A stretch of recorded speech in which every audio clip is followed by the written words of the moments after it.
Hello and welcome to Tune In to Wellness Today. My name is LisaMarie Tersigni and I am the host of today's show. Happy summer! Yay! It's finally arrived. Tune In to Wellness Today, as you know, is a venue for you to learn about natural wellness products, services, and modalities available to you in the Capital District and surrounding areas. Today I have two fabulous women that will be speaking about the services they offer. My first guest is Nicole Levy from Farm Table Studio. I'm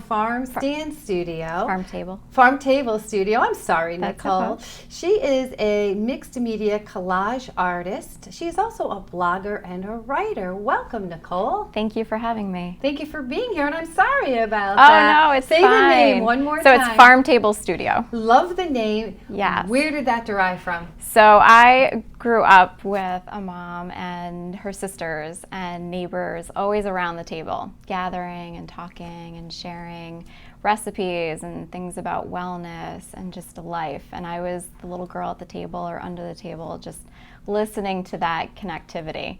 And as I got older and now that I'm out and on my own, I don't see women doing that as much.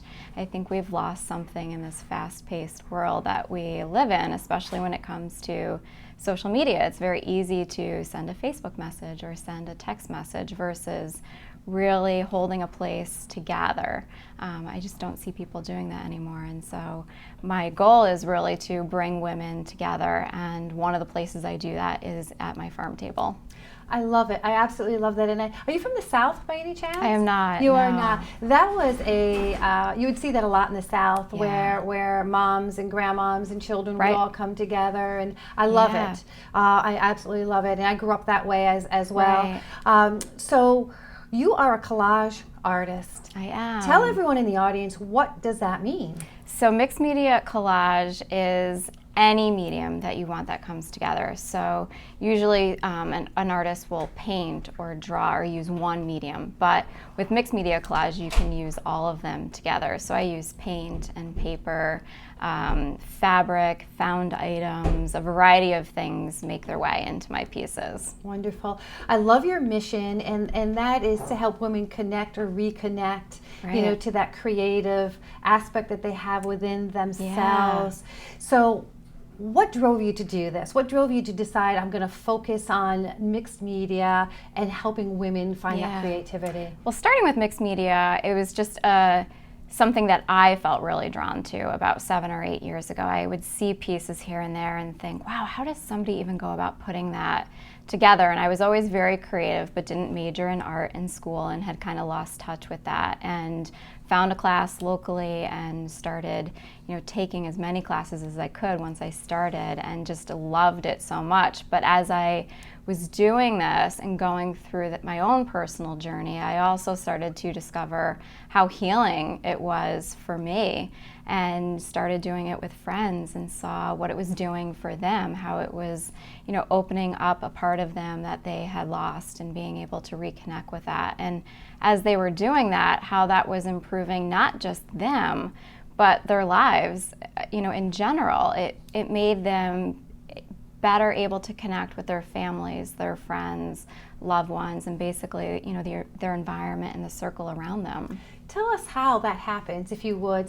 So someone comes to see you. Yeah. Says, Nicole, I love what you're doing. We're going to take a look at your artwork in a moment. Right. I love what you're doing, and I love that you've been healed by it, and I hear that this can help me heal. Yeah. How does that help someone heal? What are the benefits that you see when someone comes to you and works with you? Yeah, I mean, we're all born with creativity, and somewhere in the day-to-day it gets really lost. And when we reconnect with what's authentic to who we are, the gifts that we were born with, we're in touch with our higher self. It brings calming, it brings all that stress down, and yet gives a renewed sense of energy. And when you're in that place, and you know that when you're in it, or even when you're next to someone, it feels heavenly to just being so centered and connected to something that you love. You're able to focus on things for yourself and your surroundings that you weren't able to before. It brings you back into yourself, because we can get very detached very Right. easily in our culture here in the United Yeah. States. Yep. Well, there's so much going on and so much busyness, and you spoke about the social media Yeah. can be such a valuable tool, and yet Right. such It's a a drain. deterrent to to health and Yeah. well-being and connectivity. I Right. think I saw a commercial recently where there were two sisters sitting on a sofa with the Sure. dad sitting in the middle, Right. and the girls are texting one Right. another, and he said, "You're texting each Seriously? other?" Right. And that loss of connectivity, I know. with that humanity is disturbing. It makes us numb. It makes us numb. It really does. We're yes. connecting in a way that isn't meaningful. And you're just scrolling through minute details from the day to day. But you're really not looking deeper on another level that needs to be tended to. And you're not feeling that sense of peace, I think, and No. well-being. One of the aspects I loved when I was taking a look at what you do is Yeah. that you mentioned there's also connectivity for some to connect with a loved one that has Yeah. transitioned on to a spiritual realm. Right. How does that happen in that practice of collage and Yeah. vision boarding? You know, when I work with someone, I talk to them, where are you? What's going on with you? What are you struggling with? I had a friend who had lost a father, and she was, very, she was just in that grieving place. She was very sad and just wanted to be connected with him. And, when we sit down to make a mixed media collage piece or a vision board, and you're able to, center yourself. Sometimes we start with a meditation to just quiet the mind and to create from a place of intuition. There's a conversation that starts to happen with the conscious mind and the unconscious mind, just like when we dream. And there's a lot of symbolism in that. And in this particular case with this friend, she had a particular bird that she was very drawn to in that process, and that made its way into her mixed media collage piece. And she felt there was a connection somehow there to her dad. It was really a feeling. And so I encouraged her, to look that up, to see what there's meanings behind animals and symbols and color. Let's take a look at what exactly does that mean. And it had a connection to, loved ones that passed. And she started seeing them in her day-to-day life after that. They would come to the window, or she would see them as she was driving. And she was able to feel that connection to her father. And that, to me, is so meaningful and important to have.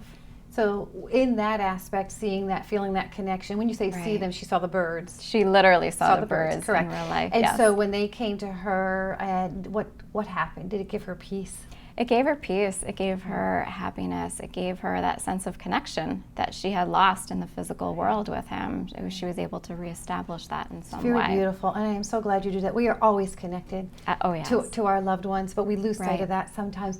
So you offer varying programs, Nicole. do. You do independent one-on-one programs. You do some group classes. I do. Speak to us about that. Yeah, so the group classes are wonderful because I think even the teacher can learn something from the group. And it really is about, coming together. Usually it's women, not that men are excluded, and talking, having those conversations as we're creating and learning something new.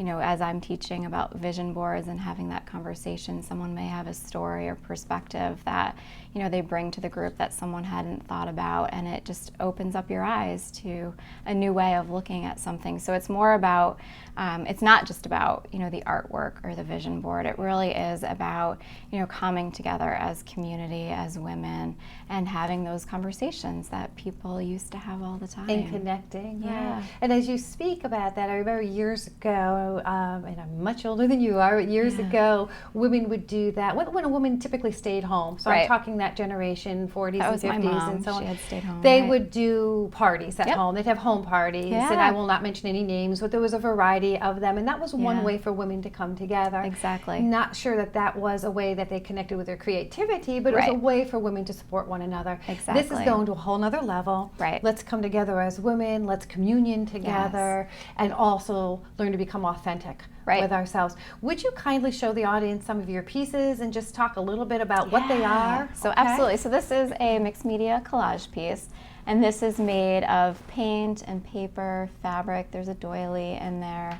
And I'm very drawn to quotes, and I find that what you're drawn to has meaning in that moment for your life.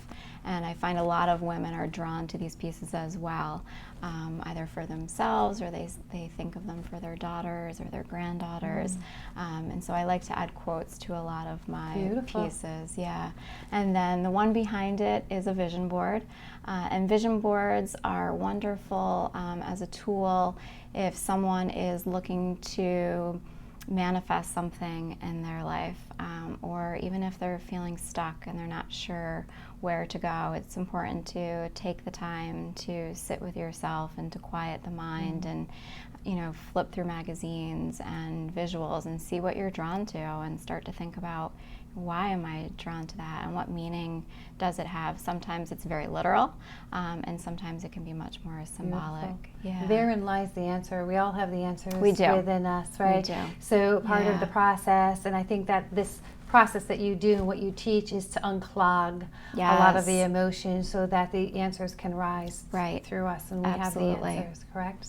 So great. And so you do one-on-one classes, you do the group classes, which are beautiful. Now, where do you go into people's homes or do they come to your studio? So it's a mix, really. I'm pretty flexible when it comes to that. I teach out of my home, so I have my farm table that I gather for classes, and then I teach at the Tailored Tea from time to time, and that's a beautiful tea house locally in Latham, if you've ever been.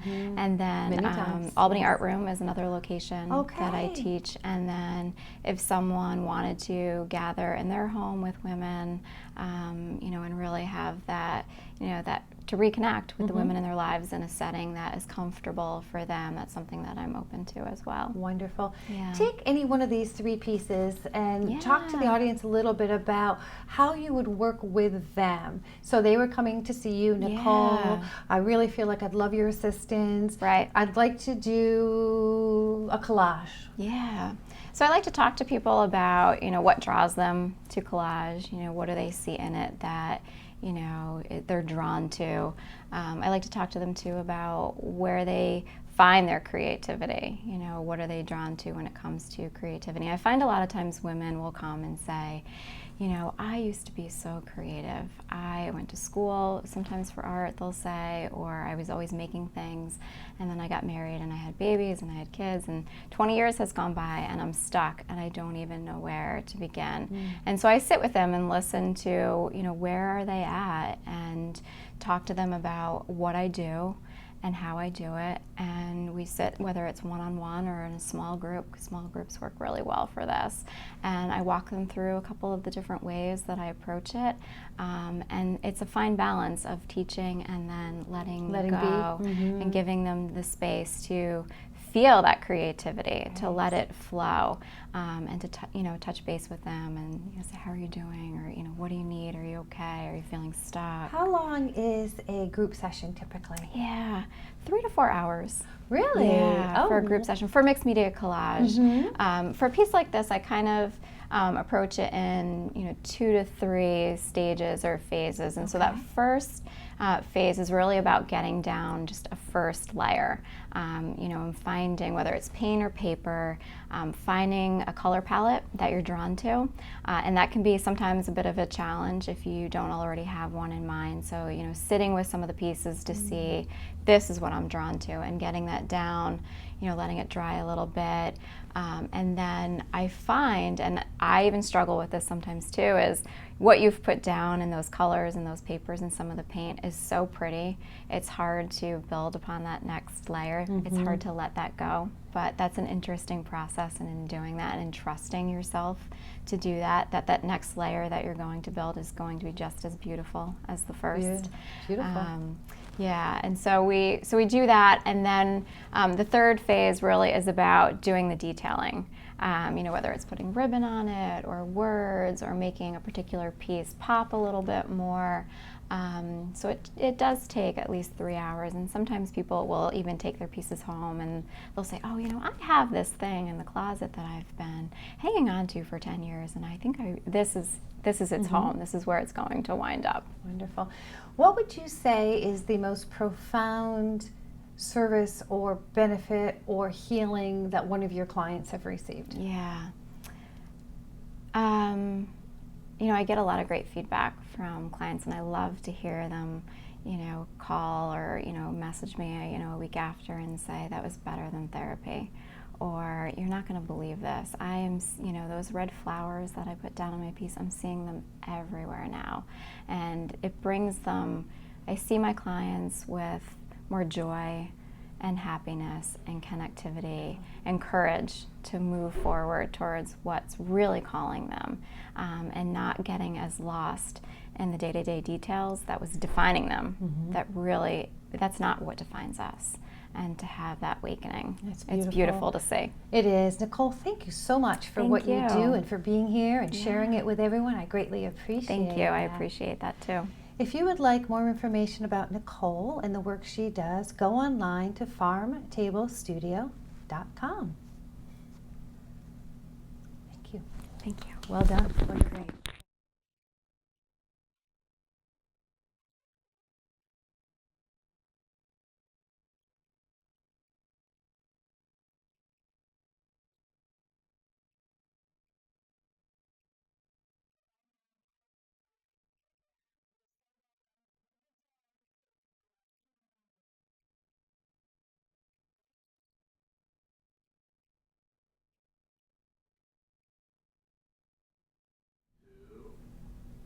And my second guest today is Rashmi. Rashmi is a software engineer as well as a certified yoga instructor and entrepreneur, and she owns a company called YogiMinds LLC. Welcome, Rashmi. Thank you. Thank you so much. Thanks for having me here. Oh, I am so glad you were with us today. I do have to ask, you're a software engineer, but now you own a yoga company, organization. How did you make that transition? What motivated you to make that transition? Yeah, software, of course, is very natural to me, and so was yoga, very natural to me right from childhood. I've been exposed to yoga right from my childhood, my neighbor being a yoga instructor. And it was part of school, it was part of, I do Indian classical dance, it was part of that. And of course, the philosophy is so much around. I grew up in India, so you're surrounded, you're learning the philosophy through everyday life. You don't have to sit on the mat to learn it always. So that's how it came to me. And when I was having my kids, I was on a break from my software job, and that's when I got myself certified as a yoga instructor, as I felt an intense need to deepen my knowledge in the philosophy and the science behind yoga, me being from the science background.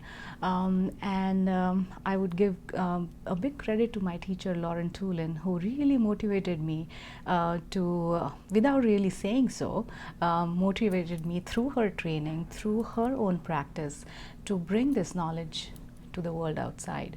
And my main motivation why YogiMinds was having worked in a corporate atmosphere and many hours of work, several times in closed server rooms. You don't even see a daylight from there. It's a very stressful job, and we really do lose track of who we are in the whole process. We are so tied up with the day-to-day mundane routine that it's hard to take that moment and a step back. That I wanted to bring yoga practices through the philosophy, through the asana practice, to this corporate world. And me being exposed as a child to yoga, I wanted to bring it to public schools as well. And I saw that you were offering this to corporations and to schools, yoga and mindfulness. Tell us what mindfulness is. I think a lot of people know yoga as in there's poses and certain positions, and we're going to have you show us a few of those in a little bit. But when you say mindfulness, what does that mean? Yes. So mindfulness is, I would say, a pretty new term. It comes from Buddhist theories and a combination of philosophies from the ancient Chinese philosophies, Indian philosophies, or Buddhist philosophies. And I would say thanks to Dr. John Kabat-Zinn, who made the word mindfulness really popular in the recent times. As I see mindfulness, it is about thinking of each and every moment and how can I best be myself, and how can I best experience this moment and make it best for myself and everyone around me. Now that could be through mindfulness through speech, mindfulness through thoughts, compassion, kindness. So there are many ways. So if the concept of mindfulness is in your mind all the time, it's ingrained inside you, mindfulness can be every moment. So, and how do we bring that as these philosophies really teach us? And we were speaking a few moments ago with Nicole, and you also touched on it a moment ago, and I used the word detached. We become very detached with ourselves and then therefore with others, often in our culture. And so mindfulness, it sounds like we're staying within ourselves and being mindful of what we say, compassion, love, for ourselves, for others. Is that where you know that thought process is not losing and becoming detached, from the humanity and from the love and from the compassion? Is that right? I love that you're bringing this to corporations and schools as well. How is it challenging to bring that message out? How challenging is it to bring that message out to corporations and to schools? As far as corporations are concerned, what I see is the way yoga has come to the West is mostly through the asana, physical practice. The physical practice, the body was used as a tool to teach a philosophy. Now that's the part I really want to emphasize on. Yoga is a philosophy, a way of life. It's not a movement class. The body was used to teach the philosophy. For example, if you stay in an intense pose for a long time and a long hold, it's training your mind to deal with the challenge that you're through right now without getting agitated and frustrated.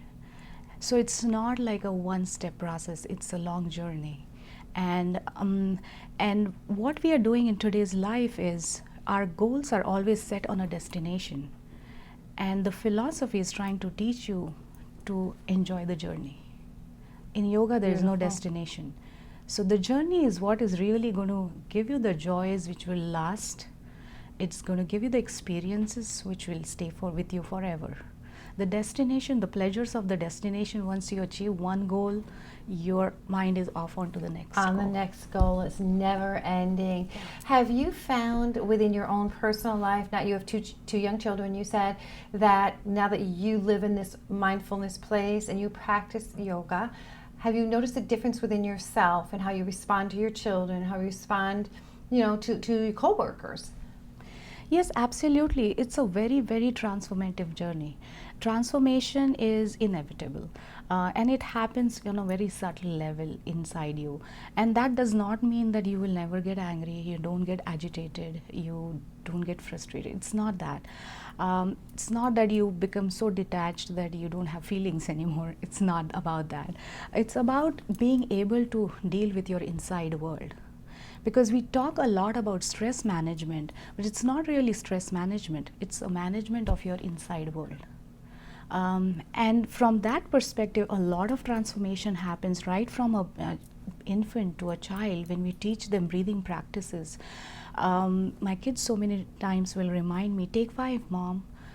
So take 5 is the breath that we teach the kids. They hold up their fingers and they'll count up to 5 when they think their emotions are a little out of their whack. Mm-hmm. So this starts happening all around you, and it's a transformation that it cannot happen in one person. It's a whole family grows into it. And that's why when I was thinking of YogiMinds, the whole concept was I want to approach the corporations and I want to approach the schools, because when those parents come home and they bring those theories, their kids had also got those theories and there is a match there. Mm-hmm. So you grow together as a family. Beautiful. And YogiMinds, what drove you to come up with that name? What was your thought process behind the name itself? Yeah, actually, yes. I did spend quite some time thinking, and I did not even register the company, of course, until the name really came to me. Right from beginning, the main reason I wanted to bring was it's about the mind, not the body. The body is a tool to teach the mind. So we don't want to be fixated about the outward appearance or the physical practice alone. Yoga was never just that. The yoga asanas, what makes yoga, was just a tool to teach the philosophy and train the mind. So I wanted to keep mind as the definitely the main part of my name. So it's about training the mind, and so yoga is for everyone. It's not a certain size or shape of a body that can do yoga. So whoever has a mind can do yoga. Beautiful. Now, in corporations, you go to corporate offices and practice the yoga there, or do they come into your studio? How does that work? No, I do not own a studio. The whole concept is about coming to the corporations. Having worked in very fast-paced and long hours jobs, I've seen once you leave, you reach home and then that's it. You have all the intentions right from the beginning of the day that I'm going to put down some time for myself, some physical practice, some mental practice. So the whole point was bringing yoga to corporations. Beautiful. So I go to offices. I've just started this. So recently we've started a yoga program at the Bone and Joint Center in Albany. In Albany? Yes. So this for the staff. Over there, and that's the whole point. We reach there when they're just about done with their day, and by the time they reach home, they're really rejuvenated, and their mental state is totally different from. So you notice the rejuvenation at the end of that. How long is a typical class, a yoga class that you do at the corporations or at the schools? About an hour, or what's the time frame? About 45 minutes to an hour. Okay. In the school, we would offer about 45 minutes because what I'm trying to approach to schools and suggest is it should be part of the PE program. Because I'm also certified to teach curriculum that is the certification is given by Kripalu School of Yoga and Ayurveda, and the curriculum is designed after 7 years of research done by Harvard Medical School. They've implemented in 5 schools in Massachusetts, and that quantitative data is with all the teachers that we present to the schools, that how much difference it has made in the mindfulness and the mental activity and the focus and the concentration and which compassion therein in lies kids. in better grades for the children. Exactly. Correct. Right. Exactly. Wonderful. Yeah, kids are facing a lot of difficulties. There might be pressures from home. Their relations at home are whatever they are dealing with, peer pressure. I love it, and I love that you bring this to corporations, and I will speak to you more about that. I do work-life balance classes, for corporations as well. Again, helping people to find that balance, and I think that adding yoga or any other service that can help people find that place of what I call being in the now, which is very similar to what you're speaking about. Being in the now allows us, not to be caught up in the thoughts of yesterday, the thoughts of tomorrow, and that worry and that concern. It helps us to relax, right? Be more mindful and more kind to ourselves there and more kind to other people, typically. Would you please show us 1 or 2 yoga positions? I'd love to be, that some people can do at home. So when they see you doing this, they could sit there and try this at home. So nothing too hard. And also perhaps it's a breathing exercise. Would you mind doing that for us, Rashmi? Thank you. Absolutely. Thank Absolutely. you. If you would like more information about Rashmi and the services she offers, go online to YogiMinds.com. Thank you. Okay, Rashmi, the floor is yours. Thank you so much. Thank you. Namaste. Namaste. Thank you.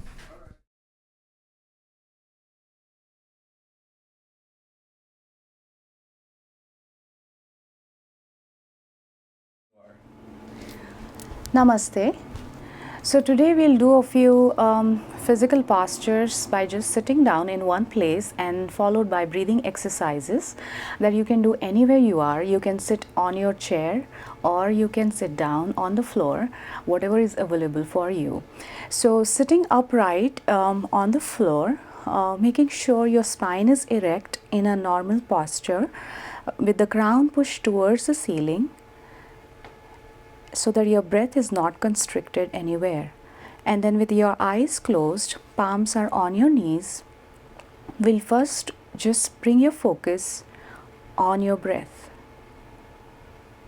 So inhale on the count of 4 and exhale on the count of 4, making your inhalations and exhalations equal length.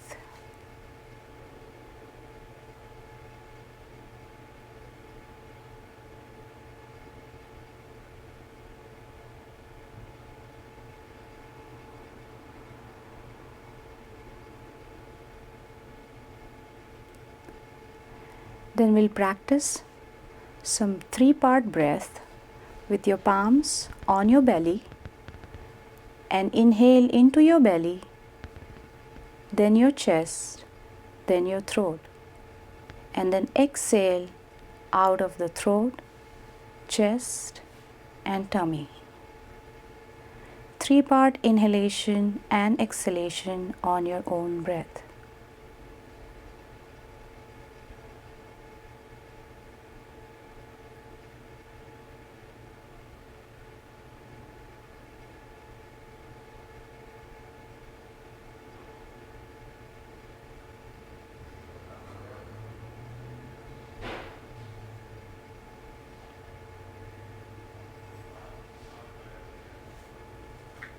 Relax your breath and come back to your natural breathing cycle without any efforts. And when you're ready, gently open your eyes. Once your breath is stabilized and mental focus is with you, you take your arms on the side and we'll do 6 movements of spine. With the erect back, inhale and arms come up. Interlace your fingers as you exhale and push your palms up. Inhale to push your crown towards the ceiling, and then exhale, arms come down. Then inhale, arms come up. Interlace your fingers and exhale. Inhale here, exhale, bend to your right. Breathe in. After an exhalation, inhale, come back to the center. Inhale here, exhale, bend to your left. Inhale to come back to the center. Exhale, twist to your right. Breathe in your twist and then inhale, come back to the center. Exhale, twist to your left. Breathe into your twist. Inhale, come back to the center. Exhale, arms come down. And then we'll end with 3-part breath again. Check your spine, that it's erect. Eyes are closed. Palms are in front of the tummy. As you inhale, inhale into your tummy, then chest, then throat. Exhale out of throat, chest and tummy. Inhale, tummy, chest, throat. Exhale, throat, chest, tummy. Come back to your natural breath and then gently open your eyes. Bring your palms in front of the heart center, bowing down in gratitude towards yourself to bring to your practice, towards your breath for being with you and supporting you. Namaste. I hope you found that to be incredibly relaxing and calming. And again, I encourage you to reach out to Rashmi with any questions you might have about the services she offers. I thank you for being here with us today on Tune Into Wellness Today. I encourage you to reach out to Nicole or Rashmi with any questions you might have about their services. I encourage you to reach out to me, LisaMarie, with any questions or concerns you have about your health and your well-being. Please feel free to call me, 518-292-8767. Or if you have a show or a service that you'd like me to bring on the show, I guess a service or a product or modality that you'd like to learn more about, email me at LisaMarie@InspiringWellnessSolutions.com, and I'll do my best to bring that expert onto this show. I thank you for being with us. I wish you a very happy spring. Look forward to seeing you again soon. And until next time, be happy, be healthy, and be alive. Namaste. Thank you, LisaMarie.